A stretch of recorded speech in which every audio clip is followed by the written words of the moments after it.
8 নম্বর প্রশ্ন কি বলছে? কোন ক্ষুদ্রতম সংখ্যাকে এত এত মানে 20, 25, 30, 36 এবং 48 দিয়ে ভাগ করলে যথাক্রমে 15, 20, 25, 31 ও 43 ভাগশেষ থাকবে? কোন ক্ষুদ্রতম সংখ্যাকে? যেহেতু ক্ষুদ্রতম সংখ্যা লসাগু। এখন এখানে একটা বিষয় আছে, একটা জিনিস খেয়াল করে দেখছেন, বাক্সের যেগুলো থাকে এগুলো ভিন্ন ভিন্ন সংখ্যা না? এর আগে যেটা ছিল এখানে ছিল কি প্রত্যেকবার বাক্সেস কি 5 থাকবে, কিন্তু এই প্রশ্নটিতে আছে বাক্সেস আলাদা আলাদা থাকবে 15, 20, 25, 31 ও 43। তাহলে ভিন্ন ভিন্ন সংখ্যা না বাক্সেস? ভিন্ন ভিন্ন সংখ্যা হলে এই নিয়মে করবে। আগে বিয়োগ করে দেন, প্রথমটা থেকে প্রথম সংখ্যাটার বাক্সেস বিয়োগ করেন, কত হয়? 5। আবার 25 থেকে 20 বিয়োগ করেন, কত হয়? 5। 30 থেকে 31 বিয়োগ করেন, সরি 30 থেকে 25 বিয়োগ করেন, 30 থেকে 25 বিয়োগ করলে 5। আবার আছে এখানে 36, এখান থেকে 31 বিয়োগ করেন, কত হয়? 5। তারপর হচ্ছে 48 থেকে কত বিয়োগ করবেন? 43, তা কত? 5। দেখছেন এখানে বিয়োগফল সমান হয় না 5? এই ঠিক এই জাতীয় প্রশ্নগুলো এই পদ্ধতিতে সমাধান করবেন, কেমন? তাহলে আমরা এখানে আর বাক্সেস নেই, এখানে এই সংখ্যাটাই লিখবো। কি লিখবো? 20, 25, সরি, নির্ণয় ক্ষুদ্রতম সংখ্যাটি হবে, এটা লিখতে হবে শুধু।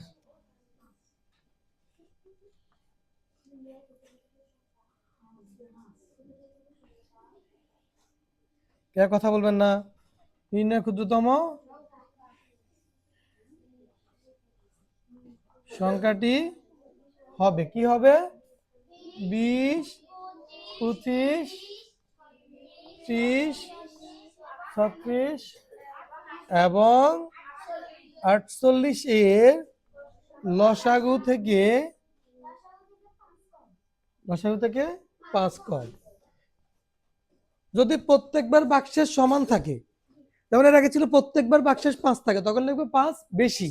যদি এরকম থাকে তখন আমরা মূল সংখ্যাটার লসাগু নির্ণয় করব এবং এখানে যে এখানে যে বিয়োগফলটা পাবো, হ্যাঁ, এই বিয়োগফলটা আমরা কি লিখবো? বিয়োগ করবো। তাহলে লিখবো লসাগু থেকে 5 কি হবে? কম হবে। এখন সংখ্যাগুলোর আমরা লসাগু নির্ণয় করি। 20, 25, 30, 36 আর কত? 48। দেখেন লসাগু কিভাবে নির্ণয় করি। 2 দ্বারা ভাগ দেন, কত হয়?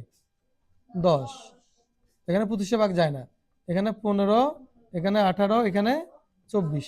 আবার 2 দিয়ে ভাগ দেন, 5, 25, 15, 9 দুগুণে 18, 12 দুগুণে 24। এবার কি আপনার 2 দিয়ে ভাগ যায়নি? আর যায় না, 3 দিয়ে ভাগ দিব। 5 ভাগ যায় না, 25 ভাগ যায় না, 3 5 15, 5 3 তিরিকা 9, 3 4 12। এবার 3 দিয়ে ভাগ যায় না, কত দিয়ে ভাগ যাবে? 5 দিয়ে। 5 একে 5, 5 5 25, আবার 5 একে 5, 3 আর 4 ভাগ জান, এটা বসে যাবে। তাহলে লসাগুটা কি পাইছি?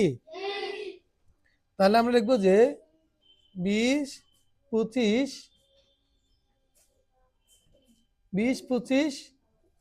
30, 36 এবং কি এবং 48-এর লসাগু, এবং 48-এর লসাগু কত কথা হবে বলেন তো? 2 গুণ 2 গুণ 3 গুণ 5 গুণ 5 গুণ 3 গুণ কত? 4। আপনারা একটু রেসপন্স করবেন, কেমন? একটু কোনো কিছু বললে বলবেন। ছোটবেলা আমরা মসজিদে পড়তাম, যখন আরবি পড়তে হুজুর একটা বলতাম, আমরা চিল্লায় আর জোরে বলতাম না? না, এত চিল্লানোর দরকার নেই, তবে সবাই বলিয়েন। বললে বোঝা যায় যে আপনারা মনোযোগ দিচ্ছেন, কথাগুলো শুনতেছেন বা বুঝতেছেন। চুপচাপ বসে থাকলে তো অন্যমনস্ক হয়ে যাবে। এখন গুণফল বের করেন। 2 দুগুণে, আচ্ছা আমরা এখান থেকে করি, 3 4 12, 5 12 60, 5 60 কত? 5 60 বুঝে 120, 300 কত হয়? 300, 3 তিরিকা 900, 900, 900 দুগুণে 1800, 1800 দুগুণে 3600। তাহলে লসাগু কি হয়? 3600। আর ক্ষুদ্রতম সংখ্যাটা কি হবে? এটা এখানে লিখি, লিখবো যে সুতরাং নির্ণয় ক্ষুদ্রতম সংখ্যা, নির্ণয় ক্ষুদ্রতম সংখ্যা, সংখ্যাটা কি বললাম? লসাগু যা বের হবে তা থেকে 5 কি কম। তো কম হলে কি বিয়োগ করবো না যোগ করবো? বিয়োগ করবো। তাহলে আমরা লিখবো যে 3600 বিয়োগ কত? 5, তাহলে কত হয়? 3595। সবাইকে বুঝছেন কিনা? সহজ আছে না? তার মানে আমরা কি করব? আমরা প্রথমে সংখ্যাগুলো লিখবো, লিখি যে যে সংখ্যা ভাগশেষ আছে সেগুলো বিয়োগ করে দিব, বিয়োগ করলে প্রতি ক্ষেত্রে বিয়োগফল কত হয় 5। তাহলে লিখবো নির্ণয় ক্ষুদ্রতম সংখ্যাটি হবে এই প্রথমে যে সংখ্যাগুলো আছে এগুলো লিখবো প্রশ্নগুলো। এত এর লসাগু থেকে লসাগু থেকে 5 কম, ওর থেকে লিখি নাই, লসাগু থেকে 5 কম, তখন সংখ্যাগুলো লসাগু বাইর করবো। বাইর করছি কিনা লসাগু, একদম লসাগু বের করার পদ্ধতি তো জানেনি, স্টেপগুলো মনে রাখবেন কিসের পরে কিসের কাজ হবে।